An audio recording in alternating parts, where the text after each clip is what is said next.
How is AI influencing music creation and consumption as of today?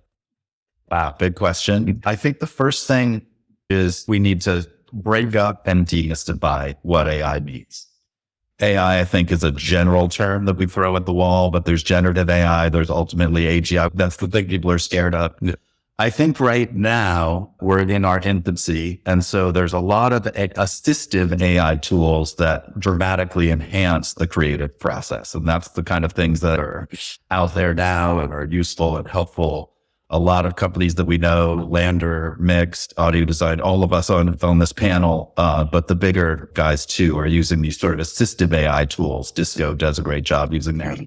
So where he's now is more in this somewhat professional context, assistive AI that are useful tools, but we can see the proof of concept of where this is going. And absolutely generative AI in music is going to be both something that will enhance the musical production and musical creative process, but also will be able to do things that people are scared about. Talking about tools and workflows, and I agree with you, and each one of us has a specific tool set of how we approach working with AI. Talking to Chris earlier, I think a lot of the apprehension comes from the way that big companies are creating more homogeneous models to do AI for everyone. Is that something you would say exists, Chris? We can get into the scary thing right away. Okay. I currently live in San Francisco, and because of where I used to work, I'm in close contact with folks at OpenAI and at Google, and talking about the things that they're doing behind the scenes as much as they can relate that. If we want to say that they're going to start thinking about AI in terms of what can be produced without humans, they are not just thinking about it, they're actively developing some rather amazing products and features. And the example we were talking about earlier is, imagine you're Google and you own YouTube, and people want music in the background of their videos, and you have this remarkable amount of machine data that you can use, and you create models with transformers. You can do this, and it will seem like a great benefit to the video makers, but you will probably have this massive impact on audio creators where you cut them out entirely and change the market significantly. That's just one example. And the large companies like Google, Netflix, et cetera, have a huge incentive to develop these things as quickly as possible. To Gabe's earlier point, however, this is in its infancy. I want to point out that this is not like other infants, though. It's a mutant infant that is going to grow very fast. It's going to be a teenager in a couple of years. And so we're all going to have to deal with its tantrums very soon. Okay, so most people are aware of what's happening, what Meta are doing with music gen, the Google models as well. But there are a lot of great people, like the people on my panel here, who are working in specific areas of AI to develop tools and ideas that assist your specific project needs and what you want to do with your artists and your catalog. And looking at what you do, Karen, can you explain a bit more about what kind of models do you work with within Infinite Album that assist the users that you work with? Yeah, so the way we build AI is it's completely homegrown. Right now we have our own models. We actually have a model for composition, a model for performance, and a model for production, and the instruments sit alongside that. So again, all the instruments we have now are just like an instrument library that we license. But as we work with artists, they will be giving us their instruments as well. We'll pull from their DAW sessions, or if they're using licensed instruments, we'll have to go license whatever they license because they can't sub-license to us, right? Yeah. So there's that. So with the music we make so far, it's based on open source music. Okay. Or it's judged by our AI developers who are also all musicians. And we have a bunch of what we call styles, which are basically little subgenres like electro house and cinematic ambient and that sort of thing. So as we work with artists, those styles will be artist branded and artist created. So they'll create with us. Ideally, all their instruments, in some cases, so our instruments, we're working with a synthwave artist right now who just wants to work with our instruments because they're totally fine for synthwave. So in that sense, it's basically his composition, his performance styles and production styles, but it's our instruments. So it's easy. So we can actually go a lot faster with them. We can do way more with them because we're not having to constantly bring in a bunch of new stuff to do that. and we can update it to our users faster because they already have our instruments loaded. So there's that. So that's when we work with artists. We're really trying to craft something that sounds like them, but not necessarily replicating any hit songs. Right. Because again, we don't make tracks. You don't come to us to make a 5-minute or 3-minute track that has arpeggios and peaks here. And that's not what you come to us for. You come to us for, I just want to play music right now to go along with whatever I'm doing. We're really a companion to gamers, specifically gamer creators for sure. We actually find that a lot of our Twitch streamers are using it when they're not playing games, using it for their starting soon screens and their be right back screens, or when they're just chatting, when they're setting up their characters for the next game. We have people who do art streams who just need vibey music in the background. The fact that it's interactive is a bonus. I actually do think there's a much larger opportunity for us in general live streaming. It's just that there's a very specific need right now on Twitch. So let's say, for instance, somebody creates a wonderful piece of music on your platform and they edit it down and it goes viral on Twitch, and then then it's released commercially. How does it work in terms of who gets what? So we call them vibes. We don't call them songs, we call them vibes. Every vibe we create, there's a formula made. And the formula is how much of it is the artist's inputs and how much is our inputs. So how do you break that down?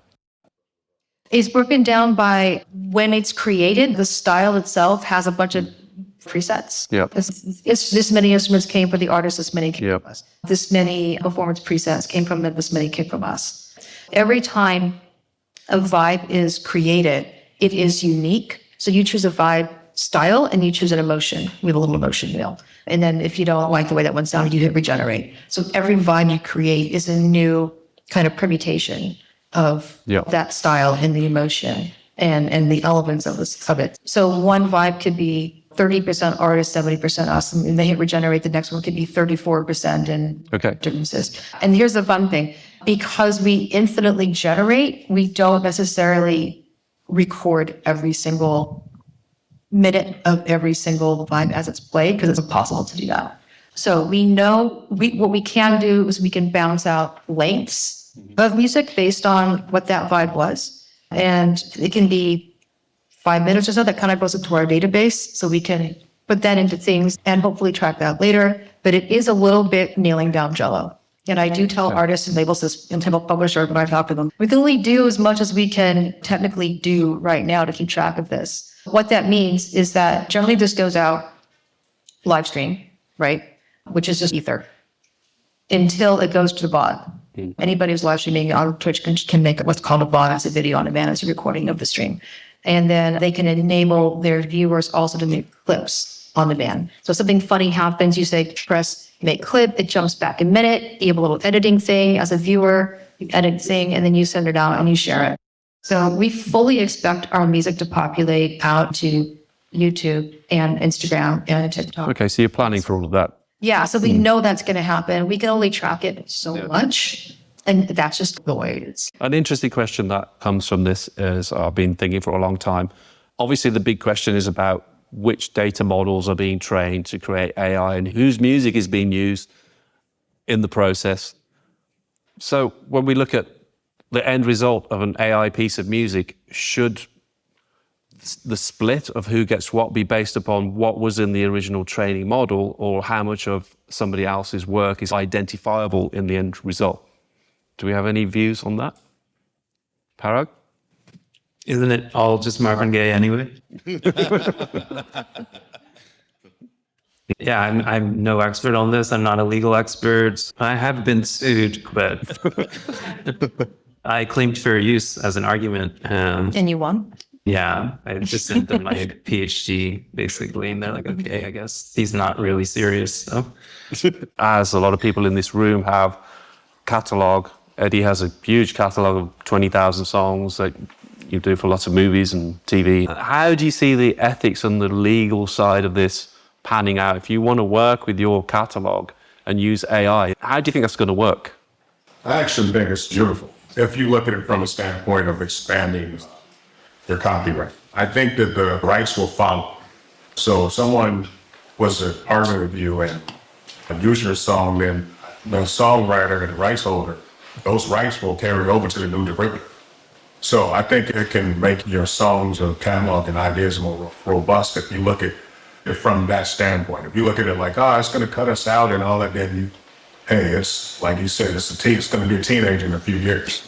So you might as well embrace AI because it's here and use it to your advantage and look at it as a tool to make your ideas even grow more. Because you can keep doing organic music. You can get still your idea. And if you partner with an AI company that looks at your work as a piece of art that can continue on, and the rights should carry through. Like the next derivative of that song is still a piece of your song. Your DNA goes on.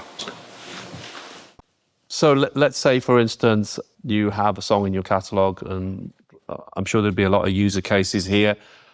And I know a lot of us would use something like, if an instrumental was required, you could go to Audio Shake and have the AI removal of the vocals.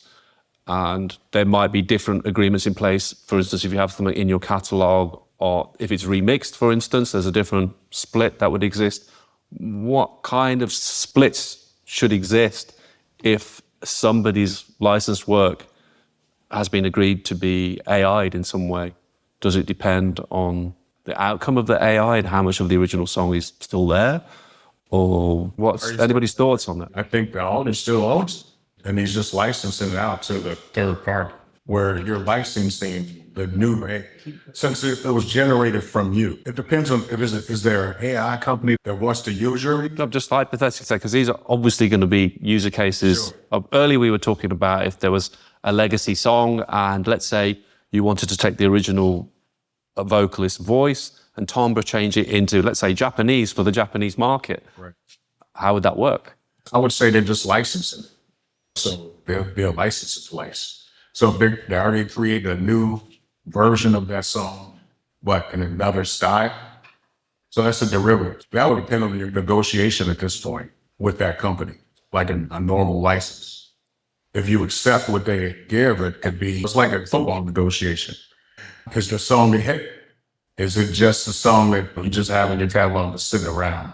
So it's different variables to makes that song, the value of the song. So I guess what you're saying is if it's identifiable as being directly related as a derivative, but let's say it's not a derivative and you've got all of this catalog and it's been trained to create something which doesn't sound like anything to do with anyone, but you know it was trained on licensed catalog. And this is obviously the sensitive area that we're getting into here. Do we have any thoughts on that? Yeah. First of all, in America, there is no copyright for AI-produced material.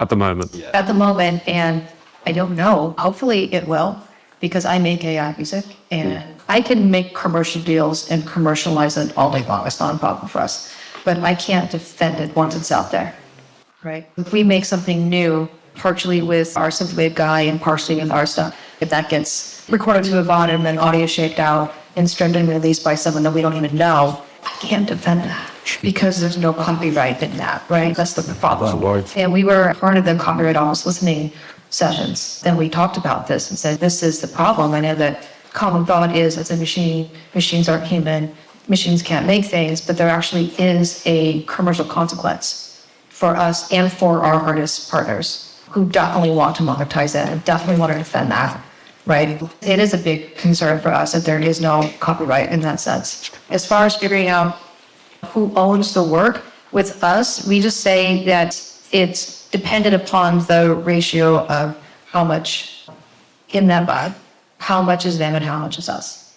And we have a little spreadsheet that figures it out. And we wrote our contracts to what we could report back to people. And normally what happens is you set your commercial deal and then you build your text and you can report to the commercial deal. And it was the other way around. I literally went to my developers and I'm like, what kind of spreadsheet can I give these guys at the end of the month that's defensible, that's going to give them numbers on usage and a dollar amount that I owe them that I can run a check against. And we wrote the contract to that.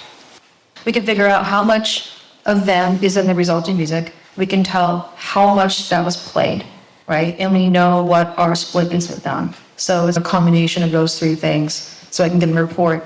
And how that's helpful for us is that it enables us to use them for training data and to pay them for training data. So even though I have a deal with a synthwave guy and I'm making synthwave styles, and people can make synthwave vibes and it could sound just like Thomas, and it's awesome because he's killer.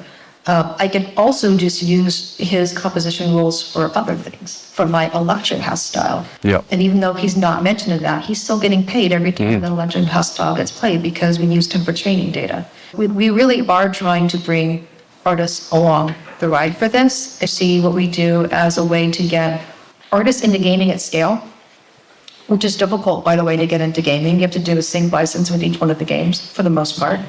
Or if you are a game composer and know how to build 90 minutes worth of loops for game developers, good on you, put it on Steam and go sell that and see how you do. But most artists don't know how to do that and don't run on with it. So there's really not much opportunity. And when you do a sync license with a game, generally it's a one-time payment. And then it times out after a while. And so what I can do is I can get you in Twitch, all of my Twitch streamers, for example. And we have a little pop-up on the screen that says what the styles being used from this artist brand, and so you get a little promotion there.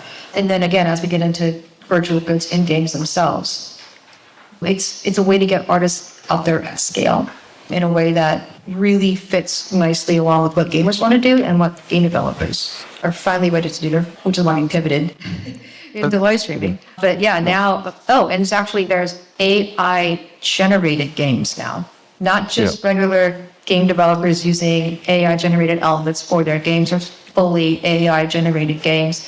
If you didn't see, look up Roblox, instead of learning the Roblox language and making Roblox games, now they have it by prompt. You can only say, make me a campfire, make us a forest background, bring me some fog.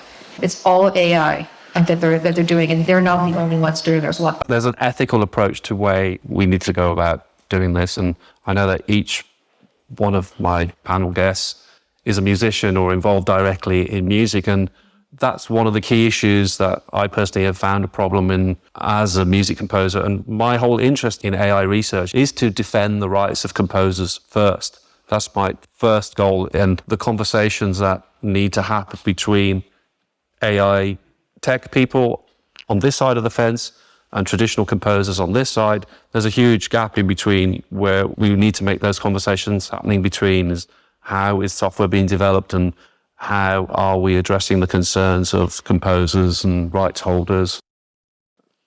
Has anybody got any views on how we achieve that? How do we get to that stage? I have a couple. Okay. Just to break it down, so there's a lot of different approaches to generative music AI. And so there's a lot of different outcomes, and there will be a lot of different ways that stuff works. At the bottom, we've got a stack. And at the top of the stack is the outcome. We've got the produced music. That's the thing that ultimately is what we're achieving. At the bottom of the stack is a model. So think of that as your brain. I've never listened to music before, but this model understands how music works, right? I understand that the relationship between a beat and a bass line and the relationship between the melody and the bass line is going to produce a result.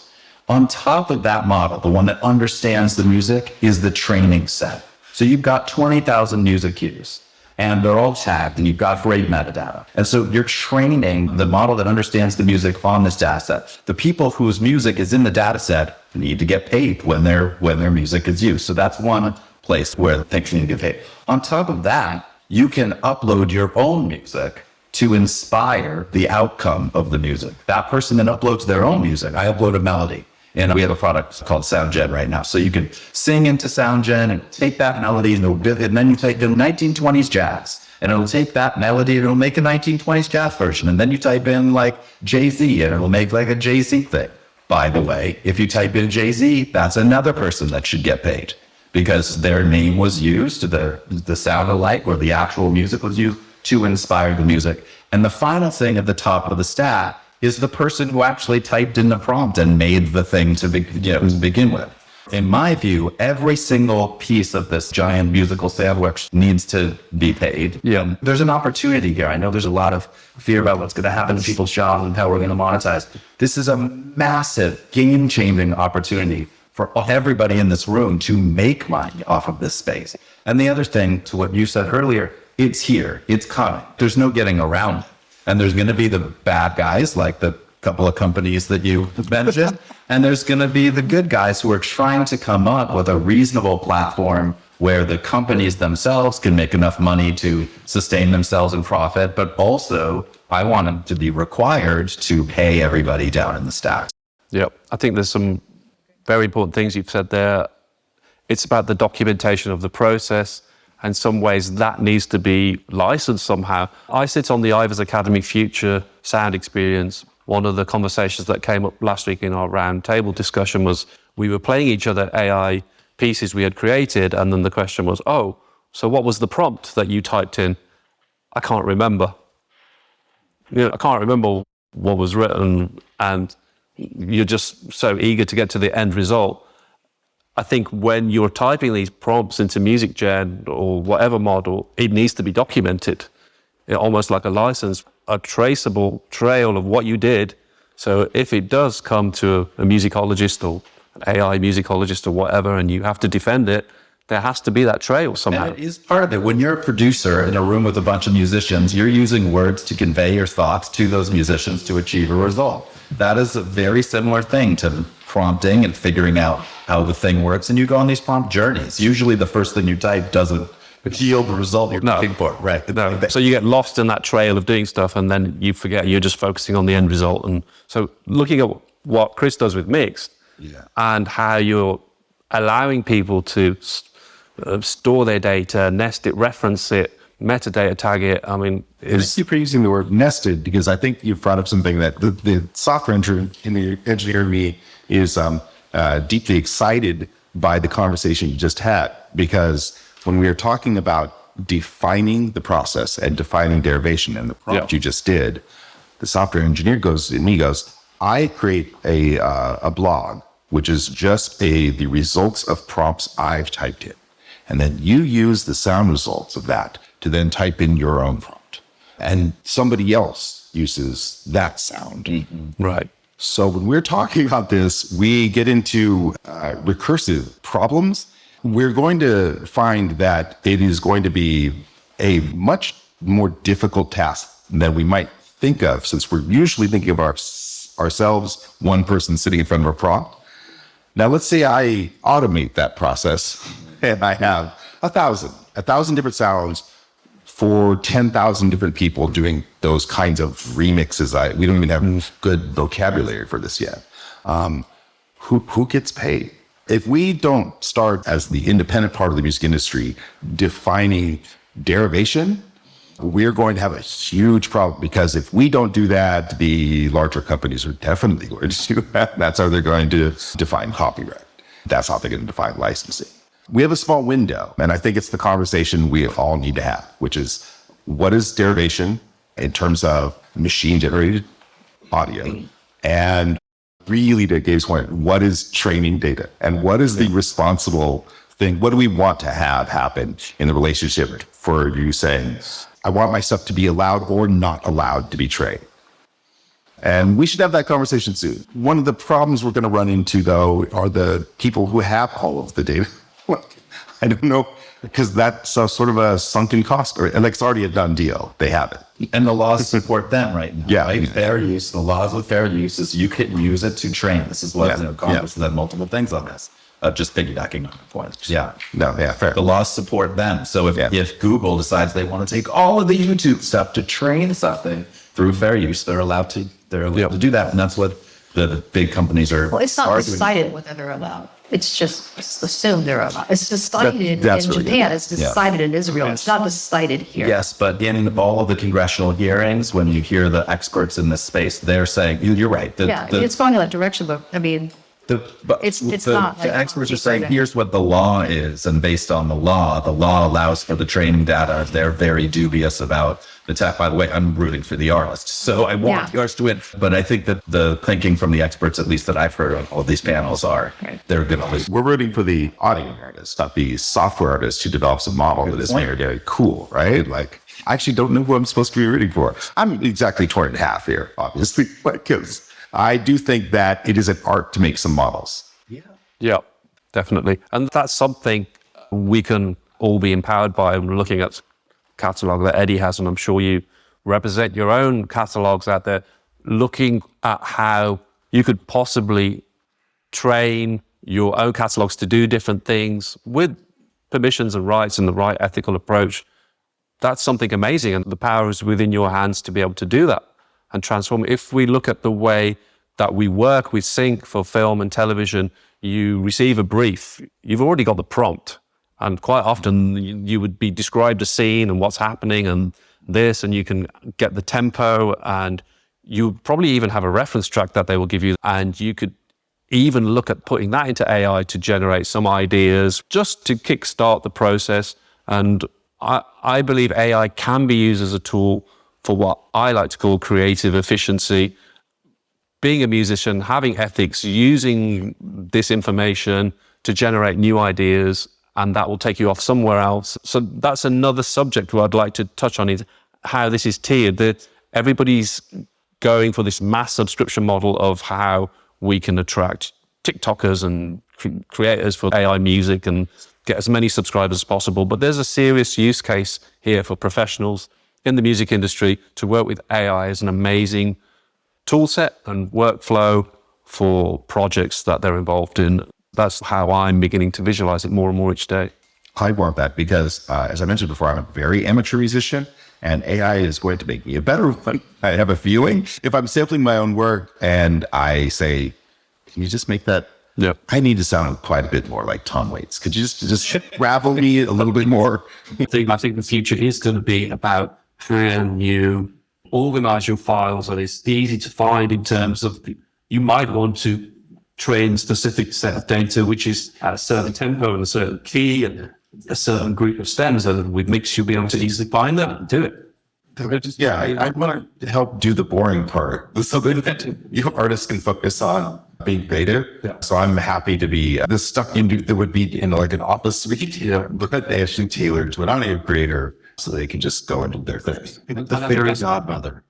I would happily see that. I think that's something we all need. I'm sure there's lots of people in this room who have hard drives full of content that they own, and they can't find it, and at some point it needs to be understood and categorized. But AI can obviously assist in that, and looking at the ways that AI can help, not just on the music creation process, talking about how it can work with the data to help us find things, and looking at what Parag did with the 3D visualizer is absolutely mind-blowing, because we're all used to looking at Hugging Face like flat page, just one button you press there, and if there's a way of 3D representation, you've got to move through it in real time and find what you like. We're already using some of these AI applications in music software like Atlas, and I think Splice and some other ones are doing it as well. So you can find what you're looking for quickly. And like I'm saying, creative efficiency and AI can help us get there. Okay, so let's go on to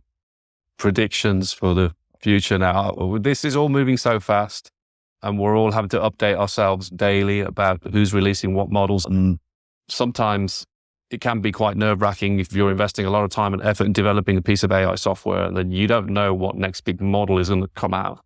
What are the predictions for the next 12 months in the AI music space? Well, if you look at what happened at the visual space in the last, at the beginning of the deck that I did show people that I'm talking about what we're working on, I was a beta tester for DALL-E, and I typed in audio design desk in the desert. I wish I had this to show. And it made a pretty terrible image, but there was a desk and there was a speaker on it. So audio design desk in the desert. A year later, a couple of months ago, we typed in audio design desk in the desert, and it's like beautiful. It's incredible, right? What we have now. Yeah. And it's interesting because technologically, typically music has been ahead of visuals, right? Like in the digital audio space versus the digital video space, et cetera, because our data bandwidth is much less than video. Now we're a bit behind. But if we take that same idea of audio design desk in the desert, and what happens in a year, my expectation is a year from now, we really are going to be hearing the type of quality that will rival true productions. That's my prediction. A year from now, quality that will rival true productions.